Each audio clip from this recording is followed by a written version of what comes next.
Hello everyone. If you want to know about the plantar fasciitis, what is plantar fasciitis? ये क्या होता है, इसमें कहाँ पेन होता है और इसको हम कैसे ट्रीट कर सकते हैं। अगर इसके बारे में जानना चाहते हैं तो इस वीडियो को लास्ट तक अच्छे से जरूर सुने और देखें।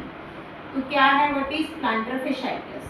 प्लांटर फेशियाइटिस हमारे जो फुट होता है, हील जो होती है, वहाँ फुट के निचले हिस्से में हील से लेकर अप टू टोज तक एक टिश्यूज का बैंड होता है, बैंड ऑफ टिश्यू, जिसको हम बोलते हैं प्लांटर फेशिया। जो ये फेशिया होता है, किसी भी वजह के कारण तो उसके ऊपर ज़्यादा ओवर स्ट्रेच हो गया, कोई स्ट्रेस आ गया, उसकी वजह से उसके ऊपर इन्फ्लामेशन हो जाती है। जब इन्फ्लामेशन हो जाती है तो उसके अंदर हमारी हील के अंदर पेन स्टार्ट हो जाता है। ठीक है, तो इसका मेन कॉज क्या होता है? कॉज इसका कोई ओवर वेट होने के कारण भी हो सकता है। अगर किसी का वेट ज़्यादा है, कॉन्टीन्यूसली खड़ा स्टैंडिंग में जिसका वर्क है, एक्टिविटी बहुत ज़्यादा है, जिसके ऊपर उसके पैरों के ऊपर प्रेशर आता है, उसके कारण भी ये प्रॉब्लम हो सकती है प्लांटर फेशिया की। उसके बाद अगर कोई पर्सन लगातार, जैसे कहते हैं बैले डांस होता है या एरोबिक डांस होते हैं, उसके अंदर एक्टिविटी होती है, फुट के ऊपर प्रेशर आता है। अगर फुट की मैकेनिक्स जैसे कि फ्लैट फुट है, उनके केस में भी ये प्रॉब्लम हो सकती है।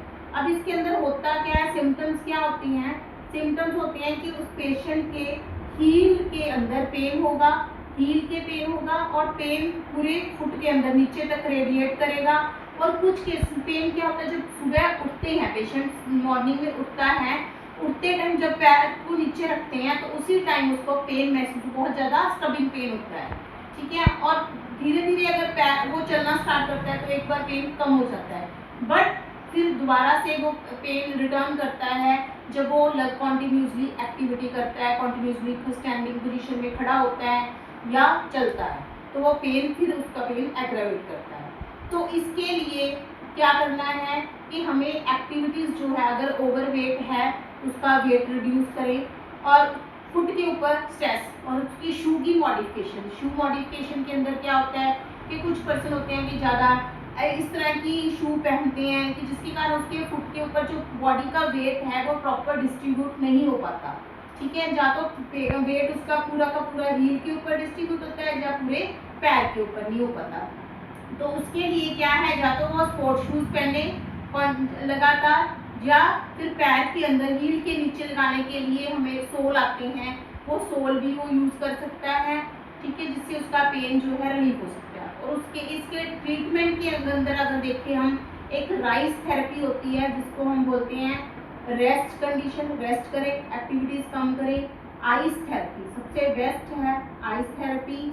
ठीक है, और राइस रजिस्टर्ड रेस्ट हो गया, आइस थेरेपी, क्रायोथेरेपी होगी, और इसके अंदर एक्सरसाइज थेरेपी होगी। इसके अंदर क्या होता है, पैर की स्ट्रेचिंग एक्सरसाइजेस, और कोई भी बॉल लेके उसके ऊपर बॉल पैर के नीचे रख के, सॉफ्ट बॉल उसके ऊपर उसको दबाना है और पैर को चलाना है। तो इस तरह की एक्टिविटीज भी कर सकते हैं जिसके अंदर, जिससे हम उसका पेन जो है रिलीव कर सकते हैं। तो मैं आपको ये एक्सरसाइज बताती हूँ कि कैसे करनी है। जैसे ये बॉल रखी है तो बॉल पैर के ऊपर ऐसे ऐसे रख के इस तरह से मूव करना है और इसकी एक्सरसाइज करनी है, जिससे ये हील का जो पेन है वो पेन कम हो जाता है। ठीक है, और लगातार खड़ना कम करना है, एक्टिविटीज़ को रिड्यूस करना है, रेस्ट देना है पैरों को। और उसके बाद अगर फिर भी पेन रिलीफ नहीं होता तो उसके अंदर अल्ट्रासाउंड और टेंस थेरेपी IFT जो है वो हम लोग यूज़ करते हैं, जिससे इसका पेन बिल्कुल ख़त्म हो जाता है। Thank you.